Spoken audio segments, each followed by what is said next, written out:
Madame la Présidente du Comité d'organisation, Monsieur le Président du Comité scientifique, Mesdames et Messieurs les directeurs des départements de médecine générale et les présidents de collèges, organisateurs de Lille, Lille-Cateau, Amiens et La Réunion, Monsieur le directeur de l'ARS des Hauts-de-France,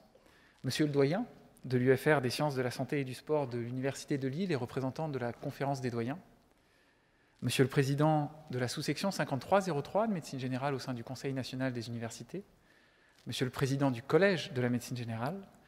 Monsieur le président du Haut Conseil de santé publique, Monsieur le directeur de l'ITMO de santé publique au sein de l'INSERM, Madame la conseillère aux soins primaires et Monsieur le conseiller à la recherche au sein de la Direction générale de l'offre de soins du ministère de la Santé et des Solidarités, Monsieur le président du Conseil départemental de l'Ordre du Nord et représentant du Conseil national de l'Ordre, Mesdames et Messieurs les présidents de syndicats et de sociétés savantes, Mesdames et Messieurs les externes, les internes, les chefs de clinique, les assistants universitaires, les maîtres de conférences, les professeurs, les maîtres de stage des universités, Mesdames et Messieurs les 3000 congressistes, chers consoeurs, chers confrères, chers amis, bienvenue à Lille.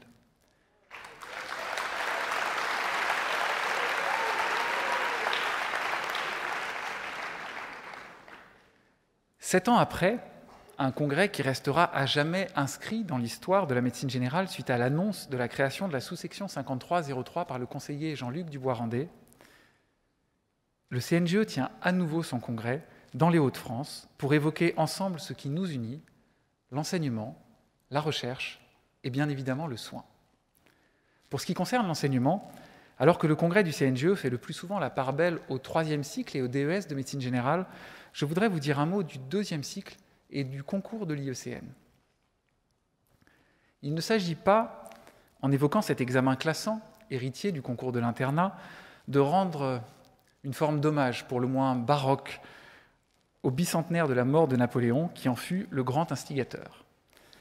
Se voulant symboliser l'élitisme républicain, ce concours a trop longtemps stigmatisé la médecine générale en faisant un non-choix.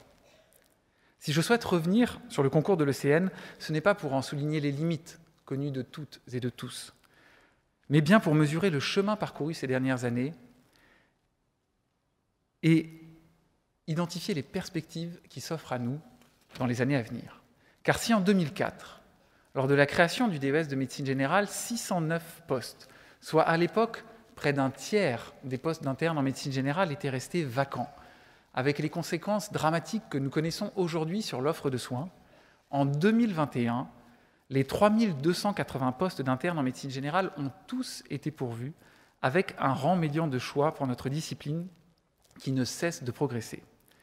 Et cerise sur le gâteau cette année, Marie Ayer, major de l'ECN 2021, a réalisé une folie. Et Oscar Wilde nous rappelait que les folies sont les seules choses qu'on ne regrette jamais.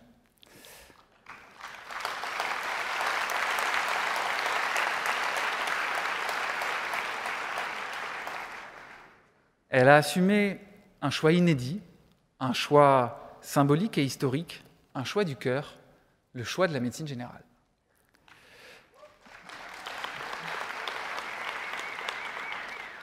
Et je parle sous le contrôle de Marie qui est présente aujourd'hui. Ce sont ses maîtres de stage qui, avant tout le reste, lui ont donné l'envie, comme à tant d'autres, de se projeter dans notre beau métier. Grâce au formidable travail des départements universitaires et des collèges de médecine générale, 11 837 maîtres de stage des universités exercent aujourd'hui en France. C'est un atout inestimable pour le choix de notre spécialité par les externes, mais également pour la formation des internes et pour favoriser leur installation. Car l'ensemble des données et des rapports, et même des discours de directeurs d'ARS, croyez-moi sur parole, il allait le dire, convergent sur ce point. La maîtrise de stage est le levier prioritaire à actionner si nous souhaitons véritablement, demain, améliorer l'offre de soins. Comment, dès lors, concevoir que l'Agence nationale du DPC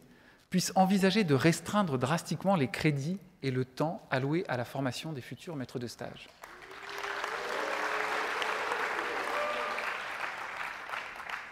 Comment, dès lors,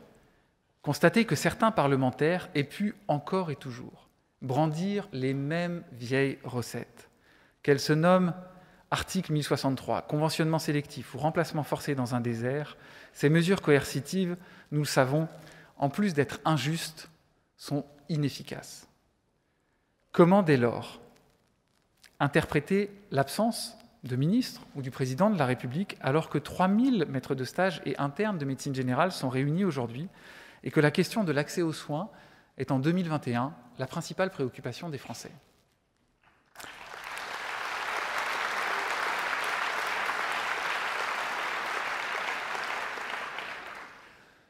Leur venue aurait été une belle opportunité de construire des solutions politiques avec les soignants,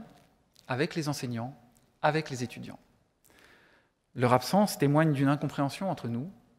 mais peut-être est-ce uniquement une question de vocabulaire. Alors permettez-moi de reformuler mon propos en espérant que sous cette forme, il trouve une résonance toute particulière au sommet de l'État. Vouloir résoudre à la cavalcade la problématique de l'offre de soins en proposant une antienne sur la coercition, c'est de la poudre de perlimpinpin.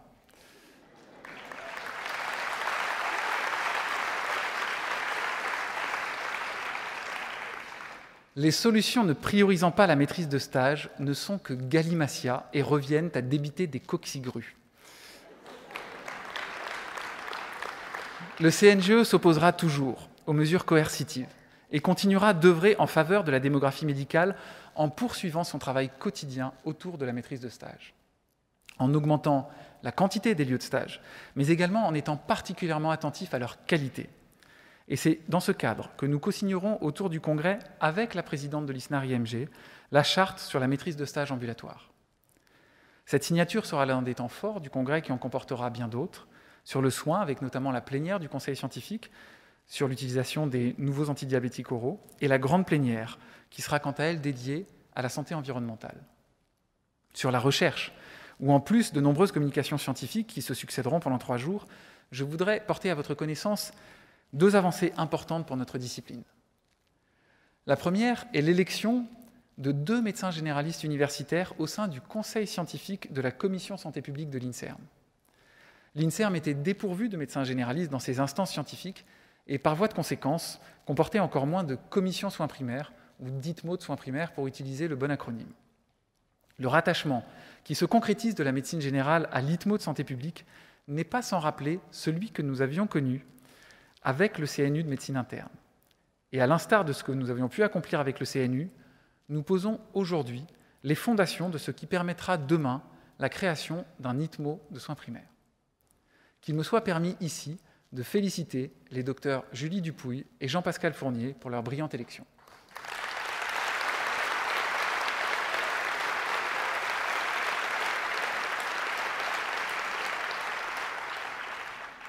Enfin, la plénière recherche reviendra sur une avancée importante obtenue dans les suites du Congrès de Bordeaux.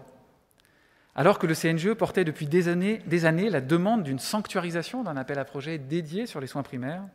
nous nous heurtions durant toutes ces années à une fin de non-recevoir. Et j'ai même le souvenir vif d'un échange qui date un peu, où nous nous étions fait affubler du sobriquet de « doux rêveurs ». Il faut croire que parfois le monde appartient à ceux qui rêvent trop, et ce qui était impossible hier l'est devenu aujourd'hui. Et nous avons obtenu pour la première fois en 2021 un appel à projet baptisé « Respire », doté de 10 millions d'euros et destiné pour la recherche en soins primaires. Malgré un calendrier particulièrement serré, 94 projets de recherche ont été déposés, ce qui témoigne du dynamisme de la recherche ambulatoire et qui doit inviter la tutelle à pérenniser cet appel à projet afin que les équipes puissent s'y préparer au mieux et accélérer encore le développement de la recherche en soins primaires. Car la recherche partage avec l'enseignement un même objectif: améliorer la qualité des soins de demain. Je vous souhaite à toutes et à tous, au cours de ces 3 jours, beaucoup de découvertes et de plaisir, et je déclare officiellement le 21e Congrès national du CNGE ouvert.